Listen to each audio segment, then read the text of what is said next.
Hello students, good morning to all. Today I am going to explain here chapter number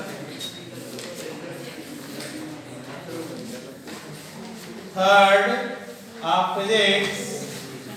Name is electricity.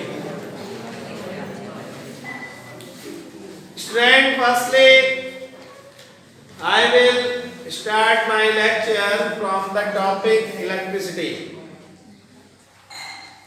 बेटा electricity word is derived from the word electron. Electron का English meaning था बेटा, क्या था आपको मैंने बताया था, एम्बर।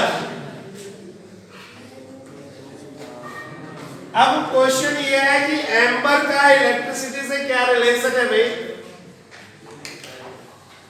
बेटा, क्योंकि एम्बर के अंदर इलेक्ट्रिसिटी नाम का फेनोमेनन सबसे पहली बार ऑब्जर्व किया गया था। ओके, तो एम्बर एक ऐसा सबस्टेंस होता है जो एक ट्री के अंदर से एक्सट्रैक्ट किया जाता है और वो हल्का पीले रंग का ये सबस्टेंस होता है। तो एम्बर सबस्टेंस के अंदर इलेक्ट्रिसिटी नाम का फिजिकल फेनोमेनन सबसे फर्स्ट टाइम ऑब्जर्व किया था, और वो ऑब्जर्व किया था बेटा 600 BC में। ओके, 600 BC में थेल्स ऑफ मिलेटस इन्होंने इस फेनोमेनन को सबसे पहली बार ऑब्जर्व किया था।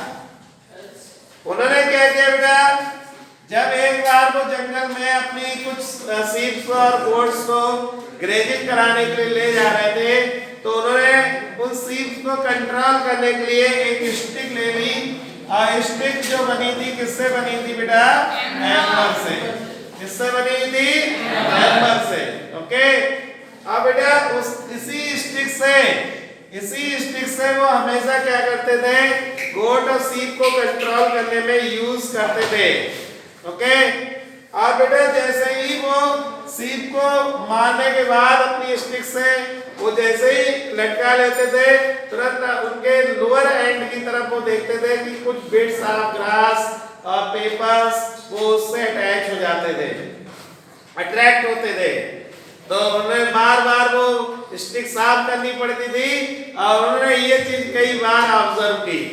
ठीक है, तब उन्होंने इस जो हैपनिंग जो थी वो उन्होंने पूरा एक उसका ऑब्जर्वेशन जो था वो कंप्लीटली एक बुक में राइट कर दिया था। और बाद में 1600 में एक साइंटिस्ट थे डॉक्टर गिलबर्ट, उन्होंने क्या किया, लाइब्रेरी में बैठ करके बुक पढ़ रहे थे, पुराने समय की एंशिएंट टाइम की कुछ फिलोसफर्स की लिखी हुई बातें। तो उन्होंने ये जो थेल्स ऑफ मिलेटस ने जो ऑब्जर्व किया था वो उस बुक में लिखा हुआ था।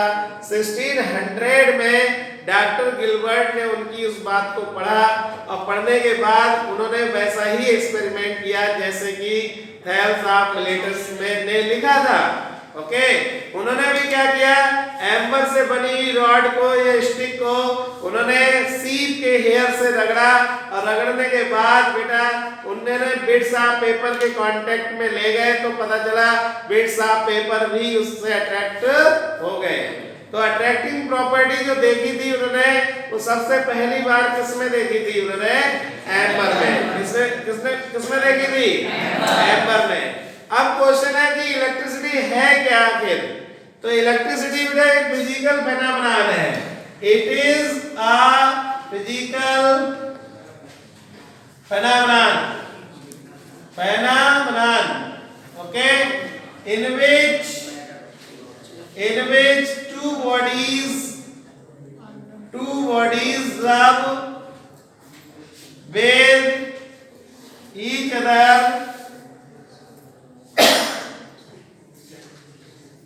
and they acquire attract property is known as electricity. Electricity. तो इलेक्ट्रिसिटी क्या है बेटा, बता सकते हैं तो स्टूडेंट्स?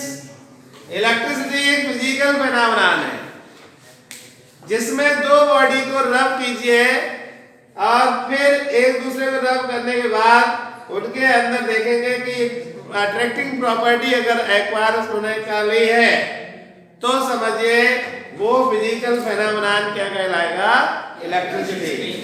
और आपने दो बॉडी को रब किया और में किसी टाइप की अट्रैक्टिंग प्रॉपर्टी नहीं आई तो आप वहां पे ये नहीं कह सकते इसमें इलेक्ट्रिसिटी का फेनोमेनन दिख रहा है। ठीक है, क्लियर?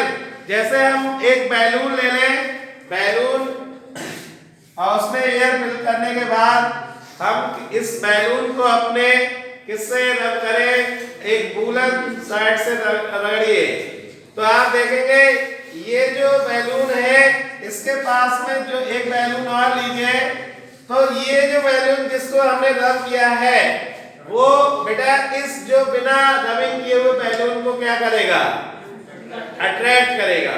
ओके, अट्रैक्ट करेगा। या फिर हमने दोनों बैलून को अपनी साइड से या अपने वूलन स्वेटर से रब किया, रब करने के बाद दोनों को पास पास में रखेंगे तो ये एक दूसरे को रैपल करेंगे। क्या करेंगे, रैपल। क्यों ऐसा हुआ, क्योंकि दोनों ने सेम चार्ज एक्वायर कर लिए। क्या कर लिए, सेम चार्ज। ओके, कल मैंने आपको बताया था कि अब आपने ये जो पेन है इसको अपने ड्राई हेयर से रबिंग कीजिए और बिट्स ऑफ पेपर को बेटा उनके कांटेक्ट में लाइए तो आप देखेंगे वो बिट्स ऑफ पेपर को भी क्या करेगा, अट्रैक्ट करेगा।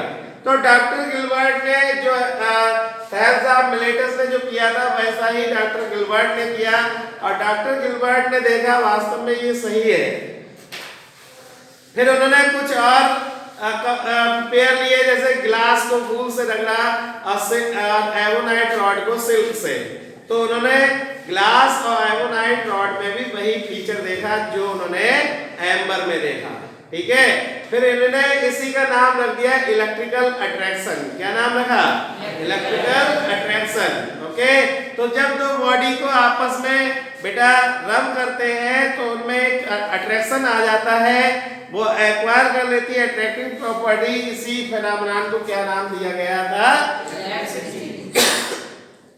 अब बेटा नेक्स्ट है यहां पर topic.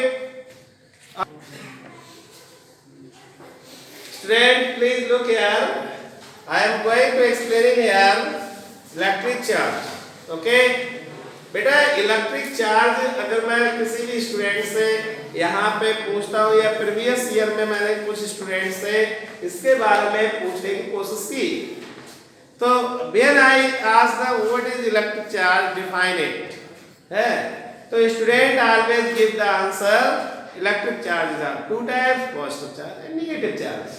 Okay, but they are unable to give the proper definition of the electric charge. Okay, beta, so listen, I am telling here what is electric charge.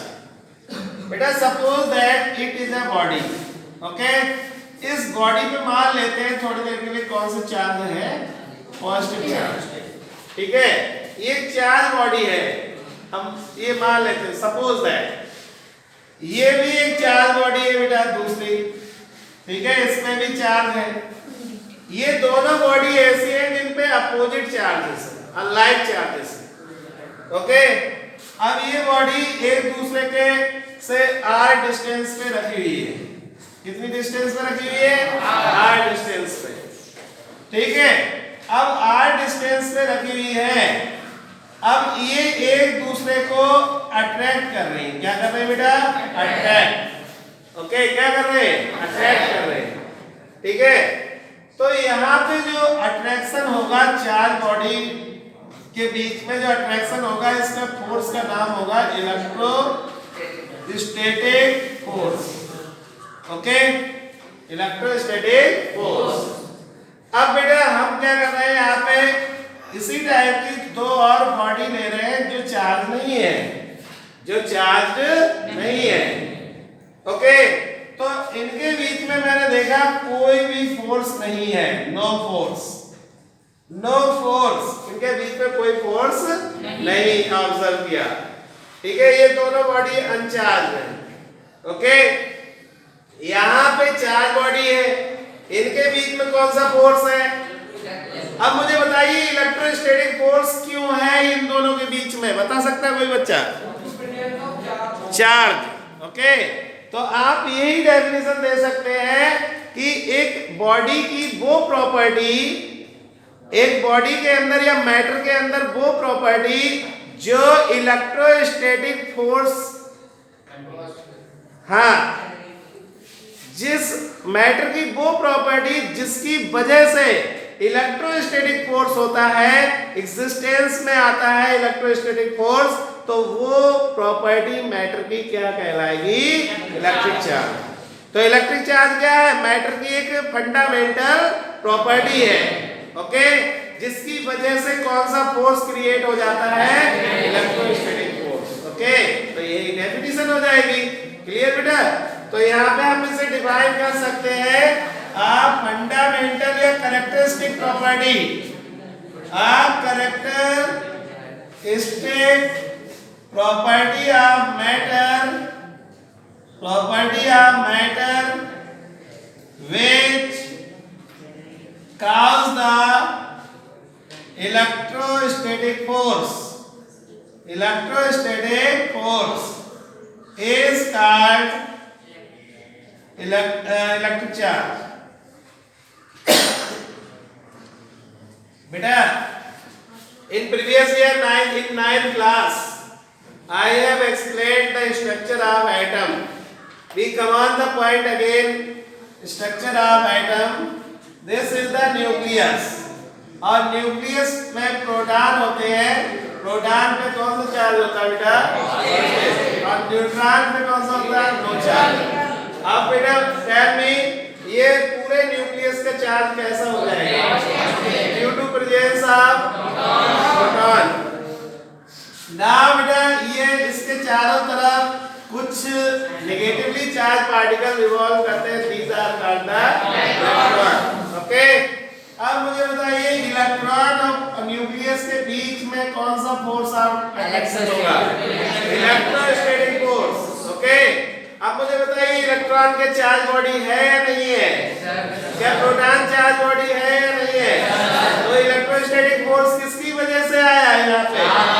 Charge की वजह से। यस या नो बेटा?